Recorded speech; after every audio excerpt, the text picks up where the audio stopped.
All right, let's get right into it. You've heard the music, you've streamed the movies, you've seen the fashion. I mean, Nigerian culture is everywhere right now.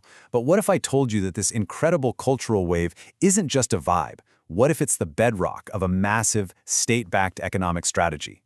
You know, whether it's Afrobeats selling out arenas from London to LA, or Nollywood films taking over our streaming feeds, Nigerian creativity is this powerful, organic export. And the key word there is organic. This wasn't some government plan. It was a cultural fire that started from the ground up and just took over the world. So, that really brings us to the core question of this whole explainer. Is what we're seeing just a cool cultural moment, a temporary vibe, or are we actually watching the birth of a new kind of economic superpower, one that's built not on oil, but on art, on music, on culture itself?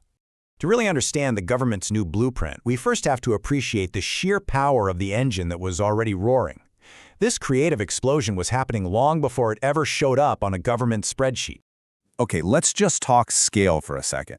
Nigeria's film industry, Nollywood, is the second largest in the entire world by the number of movies it produces. Think about that. And by 2021, it was already contributing 2.3% to the country's GDP. This was already a very serious industry. And it's the exact same story with music. The Afrobeats phenomenon isn't just about good playlists, it is serious business. Way back in 2020, the industry pulled in $53 million in revenue, which made Nigeria the biggest music market in all of Africa. And we absolutely cannot forget fashion. This is no small thing. With Nigerian designers getting global acclaim, the industry has become another heavyweight, estimated to be worth over $5 billion. So you see, this is the raw, untamed power the government is now trying to harness. So you have this massive, organic, creative engine just humming along. The real turning point, the game changer, happened when the Nigerian government finally looked at this engine and saw something more than just art. It saw a strategic national asset. And you can literally see that shift in thinking on this timeline. For decades, culture was kind of treated like an afterthought, right? It was lumped in with tourism or information.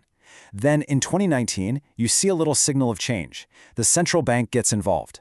But the real earthquake, that was 2023, with the creation of a ministry focused solely on the creative economy. And this right here gets to the heart of the matter. Creating this new ministry wasn't just, a rebranding exercise.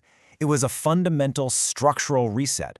The government's whole approach shifted from simply promoting culture to treating it as a core industrial policy, just like agriculture or manufacturing. Now, to understand the bigger game being played, you have to get this concept soft power.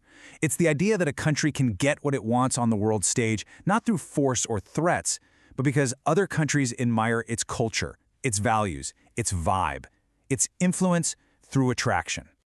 So armed with this new industrial mindset, the government didn't just set a goal. Oh no, it set an unbelievably audacious one.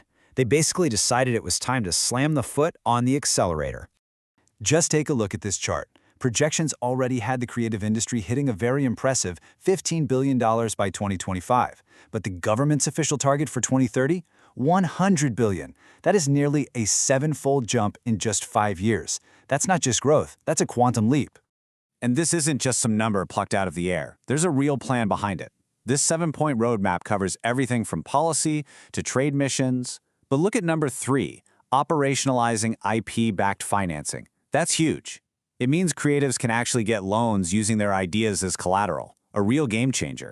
So, the ambition is massive, and there's a plan in place. But of course, there are some pretty big challenges, and to solve them, Nigeria is turning to one of its most powerful and most global assets, its diaspora. Think of them as the strategic pit crew for this whole race. Because for this massive plan to actually work, some serious gaps need to be filled. And we're talking about the nitty-gritty stuff, right? The actual execution, building the infrastructure to handle all these new deals, and fixing the financial plumbing so that money can flow smoothly. These are the big hurdles. And the proposed solution is pretty clear. The government knows it can't, and probably shouldn't, do this all alone. The whole idea is to build a strategic partnership to bridge those gaps, bringing in expertise, capital, and global networks from the outside. So here's how that partnership is supposed to work.